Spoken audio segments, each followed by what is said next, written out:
Hello everybody, good morning. Welcome back to the channel. Hope you're enjoying your winter. It's getting a little better here in Pennsylvania. We are above freezing today, actually close to the mid 40s, so we got a good melt going on. Today I'm just doing I can say quick video, but I call it quick because I'm just doing one tire. But we're going to put a fresh set of tires on the King Quad here. The old King Quad right there, 2018. You can see I already have 3 tires on. These are the TUSK Mud Force tires. These are the sizes I did: 25 8 12, 25 10 12. Just the standard size. I'm not going bigger on the King Quad because anyone who owns a King Quad knows the steering geometry on these is terrible, especially if you don't have power steering.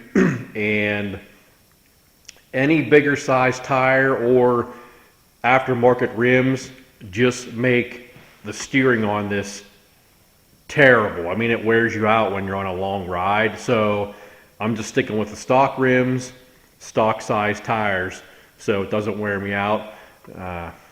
We'll get these thrown on. Here's what we got.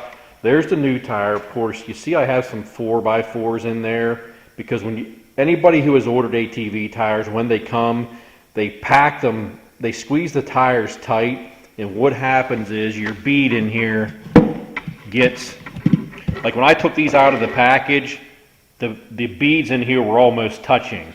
Now they are somewhat spread apart, probably about 4 inches, but this will end up closing up again once I get this on the rim. So what I will have to do, you see I have a ratchet strap there. You take the ratchet strap and you run it around the center of the tire, the whole way around the diameter, and then ratchet it tight, and it pushes the bead apart, so it helps you seal up and seat the bead on the rim. Here, I'll show you the tread on these. Right there's where we're looking at, kind of a Mud Light 2 type of copy. I always like the Mud Lights, but with this quad, I'm not sure how much longer I'll be keeping it. I'll probably get rid of it here at the end of the year, so I didn't want to spend a lot of money on new tires. So I went ahead with these. I'm not sure what these are ply-wise either. See if we can find 6 ply rating. And these do have a pretty soft sidewall. They were easy to mount. I mean, you'll see they go right on the rim. And of course, here's the original tire with the rim. Even these original Carlisle, these are AT 489s. They're probably only about half tread, maybe even still a little better. They've been a great tire. They work good in the snow and the mud. I know people crap on stock tires, but they've done really well for me. I mean, I never even gotten a flat. So let's go ahead and get this over to the Harbor Freight tire changer. I've had that thing for probably, 15 years. It's done a lot of tires. So we're going to get it over there and go ahead and pop this thing off. We'll be back. All right. Well, there's the old girl, the old tire changer. She's been through hell. About ready to rip out of the concrete floor, but she's still going. So I'm going to set the camera up here and we'll get this thing going. Sometimes breaking the bead on a stock tire is a real pain, but these have not been too bad. Make sure you take your valve stem out. The air is all out of the tire. We're ready to go. Put your paddle in here, right there. And you grab a big old bar, insert the bar in, and push.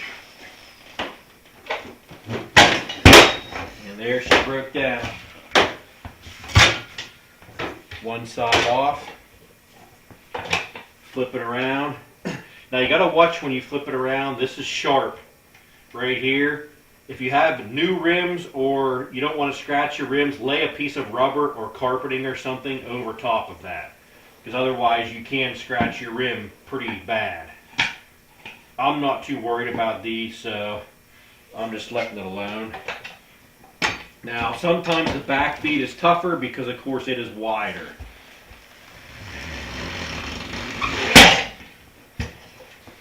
See there, that kind of slid.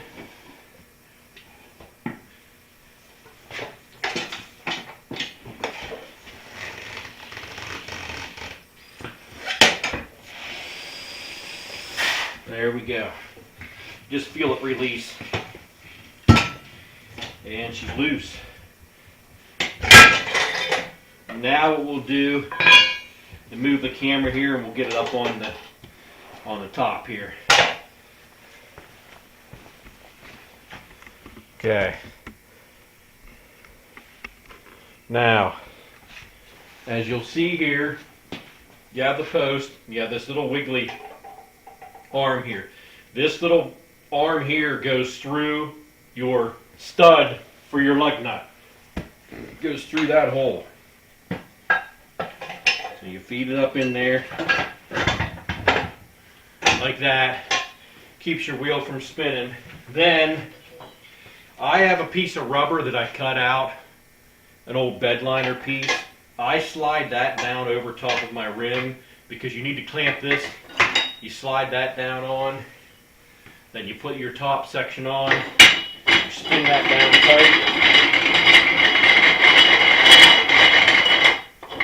tight, like that. Then of course you can take this, there's a slot on top, you put this in here and you can really crank this down. I never really do that. Now, you take this end, or you can use just tire irons. This will pop right off. I'm just showing you with this tool. Make sure this side is off of your bead down here on the rim.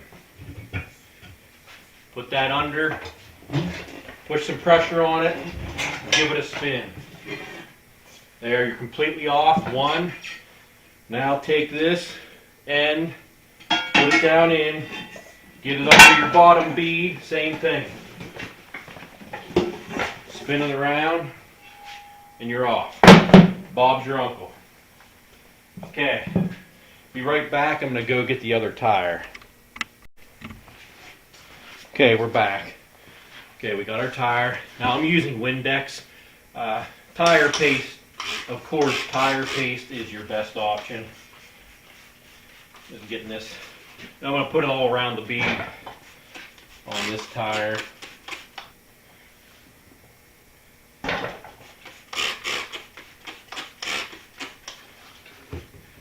To make sure you have your tread oriented for the proper side of the ATV that this wheel is going on, so that you don't put your tire on to go put it on the bike and realize the tread's running backwards.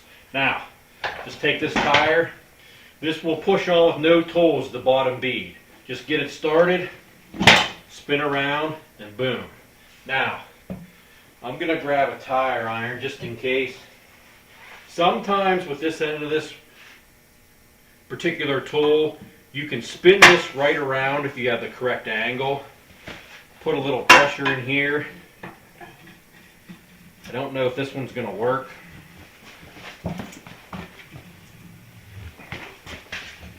There, you just spin it around and it's on. Good to go. Now you can see this tire flops around a lot on this bead. I mean, I can shove my whole finger between the tire and the seating area for the tire bead on the rim. So I will definitely have to put the ratchet strap on and press this thing in here. Let's take that off.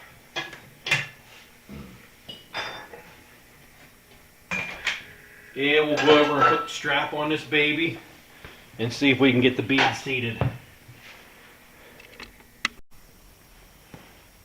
Okay, so what you'll need now, I have my strap laid out and I have a standard air chuck right here. See the center in there? And then I have one that I took a pair of pliers and screwed the center out of. So this allows for direct airflow. As soon as you plug it into your air hose, you'll see there's air coming out. That's to seat the bead.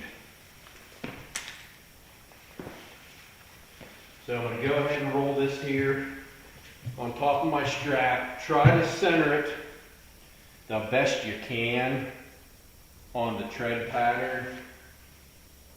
Sometimes it's tough when you only got one person. This strap's all twisted to hell too, so don't get on my case about it being all twisted up, because honestly, I don't care. I don't care. Pull it tight as you can.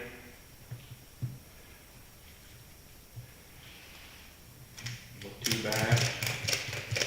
Now you can kind of watch as you're ratcheting it down. It will kind of close this up and spread the tire out. I'm going to try right there. I got to get some Windex.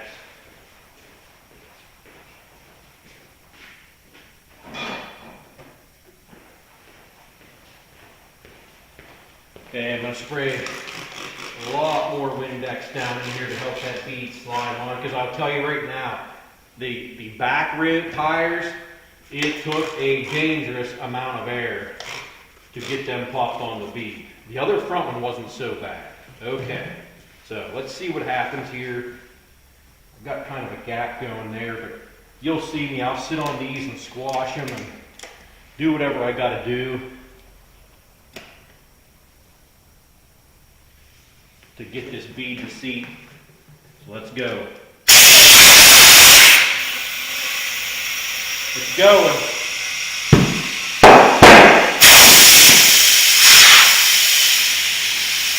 That went well.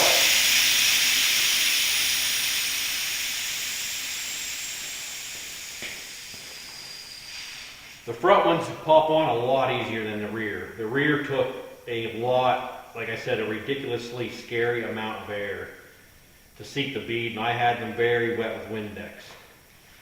Okay, now you got to get this off.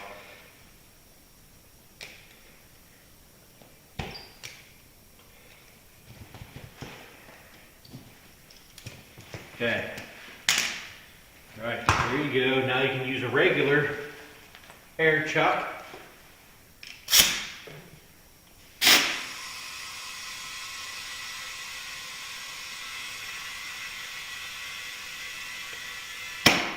I don't know what the air rating is on these.